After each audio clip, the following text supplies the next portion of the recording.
প্রস্রাবের প্রদাহ বারবার হতে থাকে, ডাক্তাররা বলেই খালাস, recurrence of urinary infection is very common, মানে খুব সাধারণ একটি ঘটনা, কিন্তু যার হয় সেই বোঝে যে কতটা যন্ত্রণাদায়ক। কারণ কোনো মানুষ যদি বারবার প্রস্রাবে যেতে বাধ্য হয় তার কাজকাম ছেড়ে, আর সেই প্রস্রাব করাটা যদি হয় বেদনাদায়ক, তাহলে তার জীবন সেই দিনটার জন্যে অনেক মানে দুঃখ নিয়ে আসে, বেদনা নিয়ে আসে। কাজেই প্রস্রাবের প্রদাহ কেন বারবার হয় এটি একটি আলোচনা বিষয়। প্রথম কথা হচ্ছে যে এটা তো জীবাণু ঘটিত রোগ, প্রস্রাবের প্রদাহ।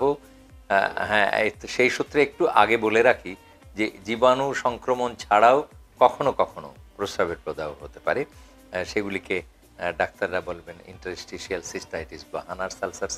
এইগুলি বাদ দিলে বেশিরভাগ ক্ষেত্রেই আমাদের জীবাণু ঘটিত ইনফেকশন, মানে জীবাণু দিয়ে প্রস্রাবের পথে প্রদাহ তৈরি হয়। তো এটা কেন বারবার হচ্ছে? বিশেষ করে আমাদের দেশে মেয়েদের এবং মহিলাদের, মানে সেটা শিশু কন্যা থেকে শুরু করে, কন্যা শিশুর থেকে শুরু করে বয়স্ক মহিলা পর্যন্ত যে কোনো নারীরই প্রস্রাবের প্রদাহটা বেশি হয়। কারণ হচ্ছে প্রস্রাবের রাস্তা এবং পায়খানার রাস্তা খুবই কাছাকাছি, কিন্তু সমস্যাটা সেখানে না। সমস্যাটা হচ্ছে যে আমাদের এই অঞ্চলে, এই পাক ভারত উপমহাদেশে আমরা মলত্যাগের পরে হাত দিয়ে পানি দিয়ে মলদ্বারটা পরিষ্কার করি।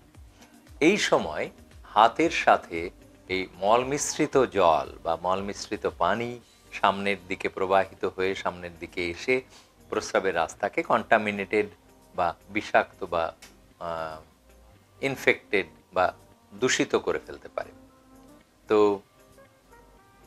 এতে করে এই মলের যে রোগ জীবাণুটা থাকে সেই জীবাণুটাই প্রস্রাবের পথে সংক্রমিত হয়।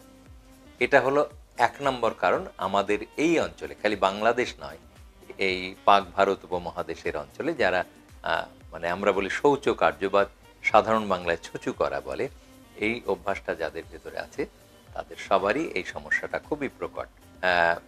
এটা গেল। আর পুরুষদের তাহলে কিভাবে হবে? পুরুষদের তো আর এই পথে আসার তেমন কোনো সুযোগ নেই।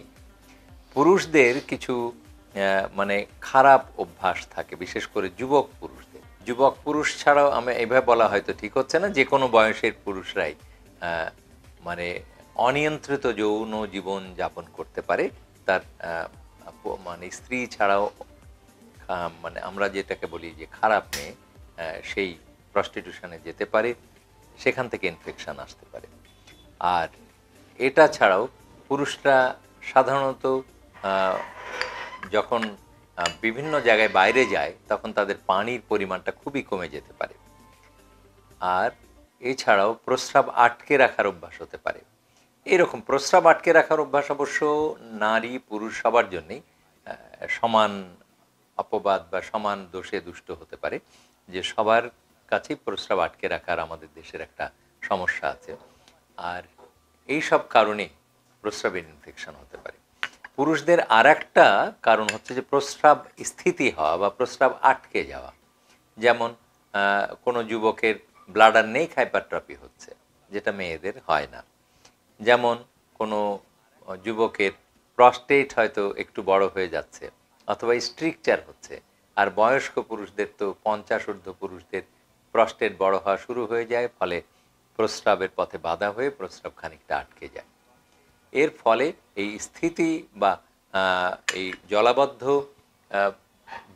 জলাবদ্ধতা বা প্রস্রাববদ্ধতা প্রস্রাবের থলির ভেতরে, এই সবগুলি হচ্ছে প্রস্রাবের ইনফেকশনের কারণ। তো প্রথম কারণটাই হচ্ছে মেয়েদের ক্ষেত্রে যে মলদ্বার থেকে বা পায়ুপথ থেকে জলের সাথে মিশে হাতের মাধ্যমে চলে আসছে প্রস্রাবের রাস্তায়।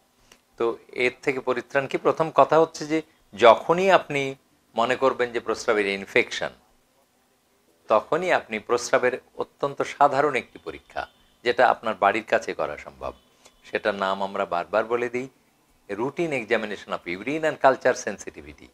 সংক্ষেপে আপনি এভাবে লিখতে পারেন, ইউরিন R/E, C/S।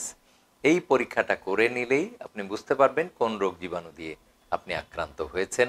আর সেই রোগের বা সেই রোগ জীবাণুর বিরুদ্ধে কোন ওষুধটি আপনার দেহের মধ্যে কার্যকর হবে। তো যদি এস্কেরিসিয়া কোলাই বা ক্লেবশিয়েলা বা প্রোটিয়াস বা যে স্ট্রেপ্টোককাস যেই রোগ জীবাণু দিয়েই আপনি আক্রান্ত হন না কেন, প্রস্রাব প্রদাহ হয় না কেন, সেটার জন্য একটা ওষুধের নাম বেরিয়ে আসবে এবং সেই ওষুধটা যদি আপনি নির্দিষ্ট দিন পর্যন্ত খেয়ে ফেলেন পর্যাপ্ত ডোজে, তাহলে আপনি সম্পূর্ণ সুস্থ হয়ে যাবেন। হ্যাঁ, আবারও ইনফেকশন হতে পারে। এখন আবারও যাতে না হয় সেই জন্যে যে পদ্ধতিতে আপনার দেহের মধ্যে রোগ জীবাণুটা ঢুকেছে সেই পদ্ধতির বিরুদ্ধে কাজ করতে হবে।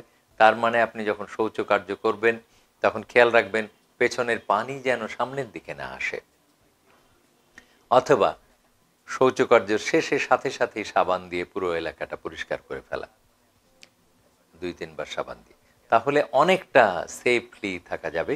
আর সামনে পেছনের পানি যাতে সামনে না আসে এই জন্যে শহর অঞ্চলে বা গ্রাম অঞ্চলে পুশ শাওয়ার এবং উঁচু কমোড, হাই কমোড আপনি ব্যবহার করলে সুবিধা হবে।